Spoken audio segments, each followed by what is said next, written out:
بسم الله الرحمن الرحيم عن ابن عباس رضي الله تعالى عنهما قال قال رسول الله صلى الله تعالى عليه وسلم نعم العبد الحجام يذهب بالدم ويخف الصلب ويجل البصر رواہ ابن ماجہ۔ نبی کریم صلی اللہ علیہ وسلم نے ارشاد فرمایا، پچنا لگانے والا بہت بہتر شخص ہے کہ وہ خون نکال دیتا ہے، کمر کو ہلکا کر دیتا ہے اور نگاہ کو تیز کرتا ہے۔ دوستو، پچھنا لگوانا، حجامہ کروانا ایک بہترین علاج ہے اور اللہ کے نبی صلی اللہ علیہ وسلم نے اس کے بہت سے فوائد بیان فرمائے۔ 3 فائدے تو اسی روایت میں بیان فرمائے۔ ایک دوسری روایت میں حضور نے فرمایا الحجامۃ علی الریق امثل، حجامہ خالی پیٹ کروانا وہ زیادہ بہتر ہے۔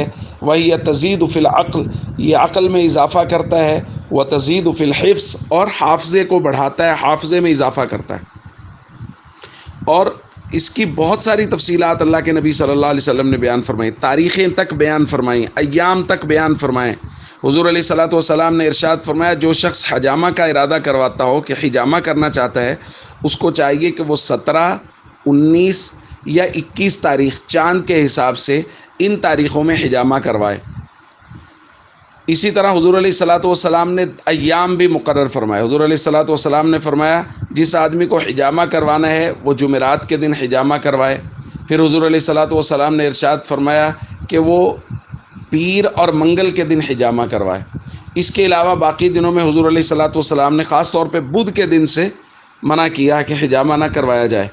باقی جائز ہے، کسی بھی دن حجامہ کروایا جا سکتا ہے، لیکن ان تاریخوں میں اور ان ایام میں حجامہ کروانا وہ اللہ کے نبی صلی اللہ علیہ وسلم نے چونکہ خود بیان فرمایا، اس لیے اس کے فوائد بھی بہت زیادہ ہیں۔ تو اس لیے میں پھر درخواست کر رہا ہوں، چونکہ ہم پچھلے کچھ دنوں سے حجامہ کے متعلق بات کر رہے ہیں، کہ یہ ایک سنت علاج ہے۔ اللہ کے نبی صلی اللہ علیہ وسلم نے خود یہ علاج کیا۔ فرشتوں نے کہا کہ اپنی امت کو کہیے کہ حجامہ کے ذریعے سے علاج کروائیں، اور اس علاج کے ذریعے سے بہت سے فوائد حاصل ہوتے ہیں۔ جو لوگ بیمار ہیں، اگر ان کو کوئی ماہر لوگ مل جائیں تو وہ حجامہ کے ذریعے سے اپنا علاج ضرور کروائیں۔ السلام علیکم ورحمۃ اللہ وبرکاتہ۔